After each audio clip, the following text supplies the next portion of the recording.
उरणचे आमदार महेश बालदी यांच्या स्थानिक विकास निधीतून चौक ग्रुप ग्रामपंचायत हद्दीतील ब्लू व्हेल सोसायटीला जोडणाऱ्या नूतन रस्त्याचे लोकार्पण नुकतेच उत्साहात पार पडले।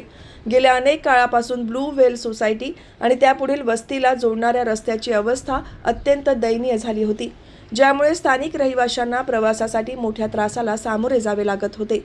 या समस्येचे गांभीर्य ओळखून भारतीय जनता पक्षाचे चौक शहर उपाध्यक्ष सागर ओसवाल यांनी आमदार महेश बालदी यांच्याकडे या रस्त्याच्या दुरुस्तीसाठी सातत्याने पाठपुरावा केला होता।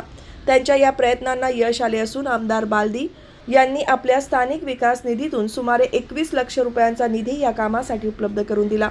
या निधीतून अत्यंत सुस्थितीत तयार करण्यात आलेल्या रस्त्याचे लोकार्पण चौक ग्रुप ग्रामपंचायतीचे सरपंच रितू ठोंबरे यांच्या हस्ते करण्यात आले। या विकास कामांमुळे परिसरातील नागरिकांची दुरावस्थेतून कायमस्वरूपी सुटका झाली असून ग्रामस्थांनी समाधान व्यक्त केले आहे।